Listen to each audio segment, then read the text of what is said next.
En este tercer video vamos a discutir las últimas 3 entregas del texto paralelo y empezamos por la séptima, la cual es la impartición de conocimientos científicos básicos en los planes de estudios con un firme propósito, ¿verdad? La situación de la pandemia nos ha llevado a replantearnos para qué sirve el aprendizaje, ¿verdad? Y esto nos invita a poder reevaluar el tipo de aptitudes y capacidades que esperamos de los alumnos. Perdón. Entonces, hemos visto durante la pandemia que se ha puesto un énfasis en las aptitudes técnicas de los alumnos. Sin embargo, esto también puede caer en un riesgo, ¿verdad? Ya que se puede ignorar las otras facetas del alumno y por ende el texto paralelo nos invita a realizar una profunda reflexión sobre los planes de estudio. Entonces, debemos dar prioridad al desarrollo integral del individuo y no enfocarnos únicamente en las aptitudes académicas.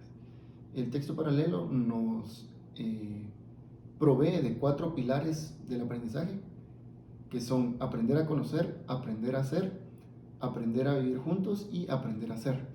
Entonces debemos reconstruir los planes curriculares basándonos en estos 4 principios, ¿verdad?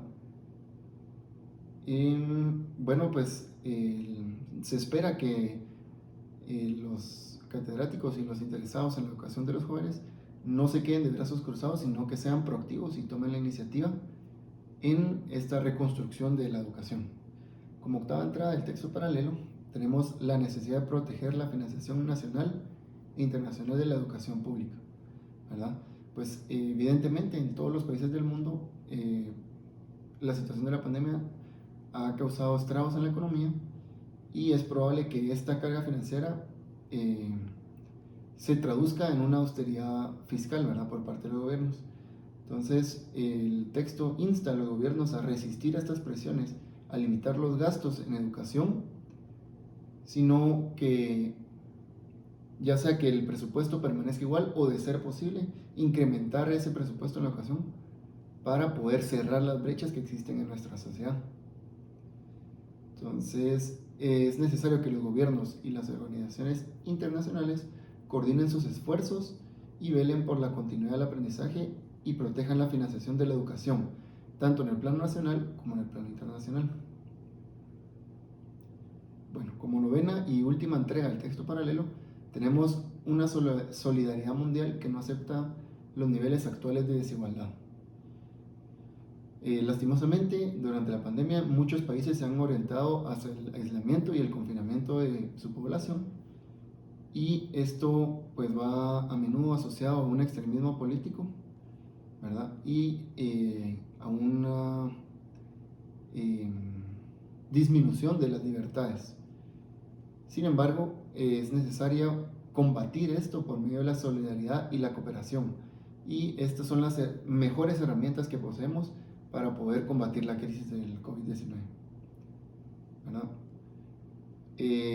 La situación de la pandemia nos ha demostrado el nivel de interdependencia en nuestra sociedad, pero también nos ha demostrado el nivel de desigualdades, ¿verdad?, que existen en nuestra sociedad. Entonces es necesario tener esto en mente para poder replantear la educación y poder hacerlo más equitativo, ¿verdad?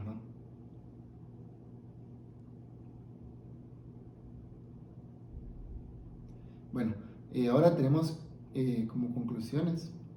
La primera conclusión es que la pandemia nos ha hecho recordar la fragilidad, ¿verdad?, que tiene nuestro sistema y la interdependencia que existe en nuestro sistema.